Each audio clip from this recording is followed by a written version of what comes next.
I don't understand why everybody's upset at him. All he did was tell the world why Cardano sucks. Maybe it needed to be said. Find out what he said and what I think about it. Let's get it. I'm not a financial advisor. Welcome to Armstrong Crypto X. Don't just trade crypto, experience it. Guys, the founder of Solana, Anatoly Yakovenko, he has, which I am going to be reaching out to him, see if I can get an interview with him. He is now came out publicly stating why he believes Cardano sucks. Not only that, but also explains why it's not going to work. And it's a very interesting viewpoint. We're going to show you the video here in just a few moments. Now, I'll say this. I understand exactly what he's saying.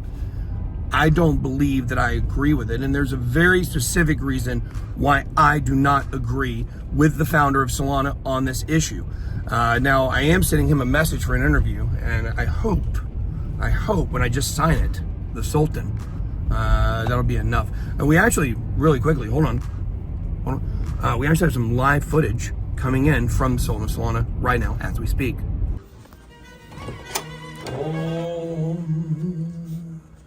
The Sultan comes.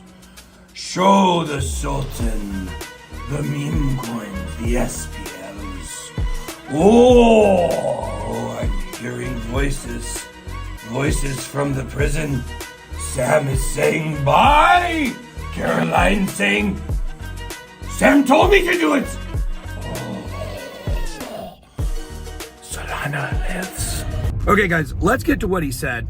But right as we get to this clip, I do want to mention that the Ben Armstrong Crypto X show is powered by Stake, the world's largest social casino. You can go there, play games, chat, talk to dealers, win, get some stakes cash, just hang, make it happen.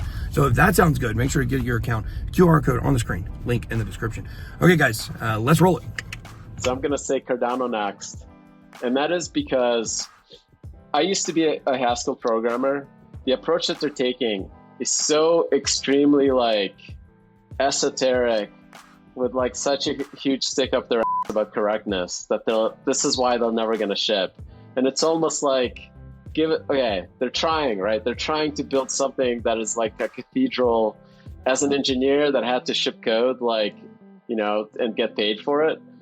It's just that stuff doesn't work. You gotta swallow, kiss a couple frogs in your design and ship stuff and just get it done. And so Polkadot also is kissing frogs, right? And now I believe that his tone here is very dismissive of Cardano because Charles is very dismissive of Solana and has been quite frequently. It doesn't take anything more than just a quick search on Twitter to find some of the things that Charles and the Cardano community have said about Solana. And I think they are legitimate things, legitimate issues they have with Solana when it comes to the ideals of decentralization and blockchain and libertarianism and things like that. I get it. But the Solana people don't care about any of those things. And that's why we have a big disconnect. But I believe that that's part of this, right? He's very dismissive of Charles, very dismissive of Cardano. I think that is a reaction to some of the things that Charles has said and how he is, behaved towards the Solana community and founders and the whole 9 yards. And by the way, this video, I will not be mentioning Sam Bankman-Fried or FTX at all. I think Solana has now kind of moved away from that. I don't think that has much to do. Now, certainly the VCs pumping is still a thing. But this is the first Solana video I think I've made where, I'm diving into the founder and what's going on over there that, it just doesn't seem like any of that stuff's relevant anymore, which is really cool. We've really came a long ways since the bottom of the bear market. But the fact is that really that's his tone here, why it's so dismissive. Now let's get to his point. He really has one point.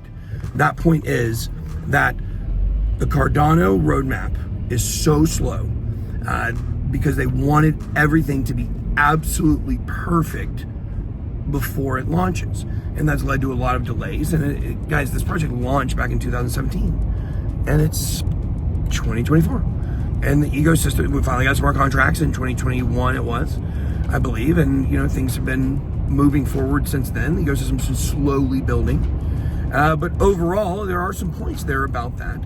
that he's making that are correct. The Cardano roadmap is intentionally that way.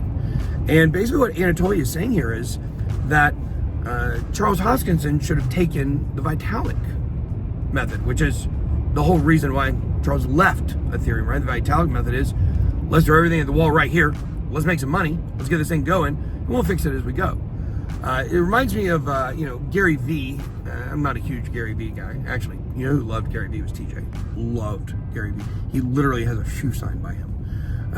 But anyways, the point is Gary Vee, from time to time he said some stuff that's pretty interesting. And one of these things that he said to me, or not, he didn't say it to me, but it was interesting to me, about creating. Like, if you're going to be a creator, you have to just go create.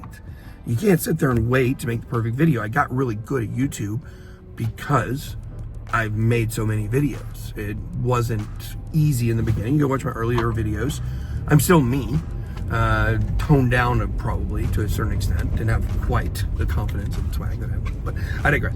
But the point is that I didn't really know what I was doing in those early days. So I just started making videos, and I think there is something to be said about that method. However, when you're talking about complex blockchain infrastructure and architecture, it's a little complicated. And here is my main reason why I disagree with the founder of Solana on this issue. And I do believe the Cardano will be successful. Nobody else has figured it out yet. There is not one blockchain out there that has solved everything. Everything is a work in progress. And Cardano's tortoise-like, tortoise in the hair type crawl towards completion, or whatever you want to call it. I think as long as nobody figures it out. Look, Solana's got the centralized blockchain thing figured out, okay? Ethereum has the scaling thing. Well, not scaling, really. I mean, I'm just talking about scaling in terms of the amount of projects and companies and enterprises that are working with them. That kind of scaling, because actually scaling the blockchain is the problem with Ethereum. I digress. But you have other projects. You have Polkadot. You notice at the end of that video, Anatoly threw a shot at Polkadot. Polkadot, I believe, deserves that shot. Gavin Wood is not working out how they thought it would. I think they can still save it. You got to boot Gavin. I've been very clear about that. But it's another one that has some issues. Look at Cosmos. Cosmos, great infrastructure. Just the marketing, it's, finally some things are moving on there. So now I'm at the airport. Had a phone call. It was Ryan from Crypto Banner, wondering why I didn't show up for work today. It's a little confusing. I keep telling him. He doesn't seem to listen. But anyways, guys, the point is that there are a lot of blockchains. Cosmos has had problems with marketing, and it's had problems with the price movement. But the infrastructure is good, the Tendermint BFT and things like that. But the point is, there's not one blockchain that's kind of figured out. And until that happens, until there is a blockchain that figures it all out, then there's still time for Cardano. But I do have to admit, Cardano is on a bit of a time crunch here. I mean, guys, you don't have 8 more years. You may have 4, but you don't have 8. So, Cardano does need really some more adoption, needs more users. And guys, I'll be honest with you, I've worked with Cardano with a project that we were working on at the old company, and it is hard to work with right now. There's not a lot of developers who understand it, and that's a big problem too. So yes, the programming language is supposed to make everything easy, but just in terms of actual implementation, it's not perfect yet, and so it's got a long ways to go. And I think Charles would tell you that. I think everybody knows that. But overall, I think because all of these other projects are just doing the stick it, throw it to the wall and see what sticks method. I think Cardano's tortoise might catch that hair in the next cycle. All right, guys, let me know what you think. Drop your comments down below. Do you think Cardano's dead? Do you think Solana is better than Cardano? Drop it down in the comments. That's all I got. Don't forget to like button on your way out. Be blessed.